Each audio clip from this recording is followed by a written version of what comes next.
예, 여러분 안녕하십니까. 일하는 사람들이 일터에서 겪는 여러 가지 얘기를 함께 나눠보는 김윤배입니다. 오늘은 댓글에 올라온 내용 중에 빨리 전달되었으면 하는 사항이 있어가지고 그 내용을 간략히 좀 말씀드리고자 합니다. 우리가 그런 일이 있어서는 안 되겠지만 일터에서 일하다가 다치는 경우가 있죠. 이제 다치면은 보통 사람들이 의뢰, 산재 보험으로 처리되려니 하는데 이 여러 가지 이유 때문에 뭐 잘 몰라서 또는 뭐 회사에서 협조를 해주지 않아서 그런 일은 잘 있어서는 안 되겠지만 또는 뭐 여러 가지 이유로 산재로 처리되는 것이 늦어지거나 또는 아주 안 되는 경우가 드물지 않게 있습니다. 오늘 말씀드리는 것은 이제 이렇게 좀 비교적 단순한 이 사고, 아주 단순해가지고 병원에 갈 필요도 없다. 이런 것들은 뭐 문제가 안 되고 적어도 나흘 이상 요양, 말하자면 치료를 요하는 것이라 산재보험의 대상입니다.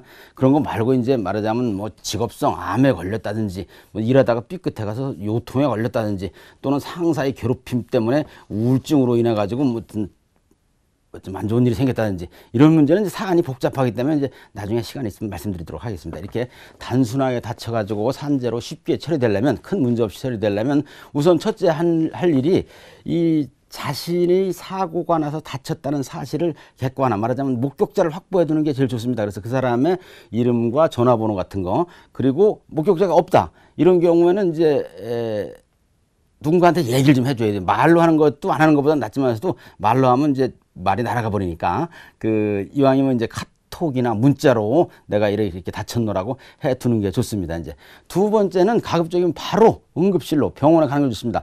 바로 가지 못하면 하루 이틀 사이에라도 이 병의원에 가서 이제 진료를 받아야죠.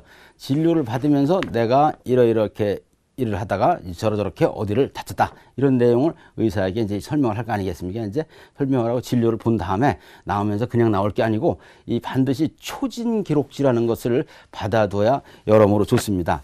이 초진 기록지라는 것은 특별한 양식이 있는 게 아니고 이 환자가 처음에 가서 이렇게 설명하고 진술한 내용들을 적어두는 진료 차트, 그 내용이 초진 기록입니다. 이제 요 내용은 나중에 여러 가지 산재 처리라든지 보험금 청구라든지 중요하니까 꼭 받아두시기 바랍니다. 혹시 그런 일이 잘 없는데 이 병의원에서 좀 귀찮아하거나 그럴 경우에는 이제 회사에 제출하거나 또는 보험에 사용하려고 그런다면 대개 1,000원쯤 받고서 다 발급을 해주게 되어 있습니다. 이제 이렇게 이제 말하자면 사고에 대한 이 객관적인 이 증인의 확보, 그 다음에 이 병원에 다녀온 기록, 이런 것이 있은다면 이제 원칙적으로 산재 요양 신청서를 내야 되는데, 산재 요양 신청 및 휴업급여 청구서입니다, 이름은.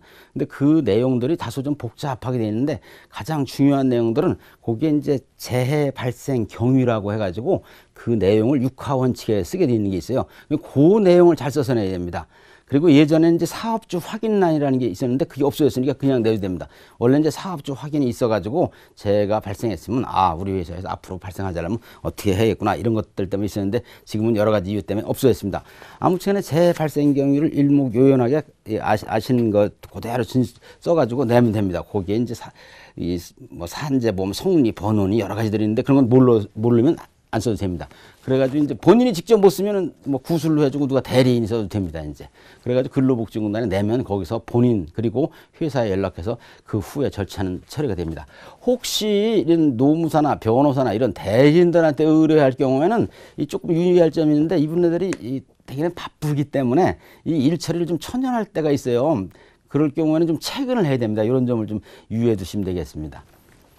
오늘 말씀드릴 경우는 그런 경우가 생겨서는 안 되겠지만 나나 또는 가까운 사람이 일터에서 다쳤을 때 산재보험으로 큰 문제 없이 처리되려면 어떻게 되는지도 말씀드렸는데 그 요지는 첫째, 이 사고 난 이 증인의 확보, 목격자라든지 또는 내가 보고한 내용이라든지 그런 것들을 가급적이면 문서나 사람으로 남겨둬야 된다는 거. 두 번째는 병의원에 가서 초진 기록지를 받아둬야 된다는 거. 나머지는 이제 요양 신청서 내는 것들은 이제 그 추후의 문제니까요. 그 두 가지만 확실하게 해두면은 특별한 문제 없이 산재보험으로 처리가 잘 될 겁니다. 여러분과 함께 일터의 이야기를 함께 나눠보는 김윤배였습니다. 다음 시간을 기대해 주시기 바랍니다. 고맙습니다.